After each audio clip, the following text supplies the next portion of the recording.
Kondisi terkini makam Vanessa Angel dan Bibi Ardiansyah sebelum betul-betul dibongkar Dodi Sudrajat dan keluarganya. Kondisi makam Vanessa Angel dan Bibi Ardiansyah terekam kamera saat pengasuh Gala Sky, Siska Lorenza ziarah ke kuburan mereka pada Kamis, tanggal 30 Desember tahun 2021.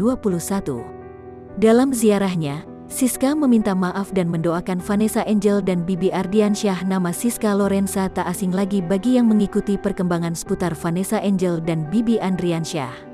Siska yang pengasuh Gala Sky jadi korban selamat dalam kecelakaan maut yang menewaskan kedua majikannya. Kejadian itu meninggalkan traumanya. Seusai memulihkan diri di rumahnya di Bandung Barat, Jawa Barat, gadis 21 tahun itu kembali ke Jakarta. Dia tetap bekerja mengasuh Gala yang kini menjadi yatim piatu seusai kedua orang tuanya pergi untuk selamanya. Perlu waktu lama untuk dapat mengunjungi rumah peristirahatan terakhir kedua majikannya.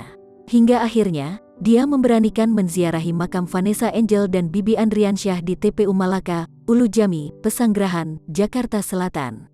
Dia duduk bersimpuh di tengah-tengah ujung depan makam kedua majikannya dengan bermasker putih. "Assalamualaikum Ibu Bapak, maaf baru kali ini Siska datang ke rumah Ibu dan Bapak," tulisnya pada bagian caption. Dia mendoakan kedua orang tua Gala Sky yang kini diasuhnya bersama Fuji, adik bungsu mendiang Bibi. "Semoga tenang ya, diampuni segala dosanya, semoga ditempatkan di tempat yang mulia, surga, amin," harapnya. Siska yakin Ibu Bapak sangatlah baik, jadi insya Allah Allah memberikan tempat yang terbaik. "Amin ya Allah Rob," tutupnya.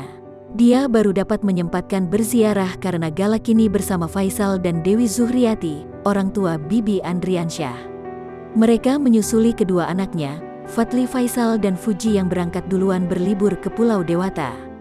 Jadi korban selamat kecelakaan tunggal, tetap bekerja dengan keluarga orang tua Bibi.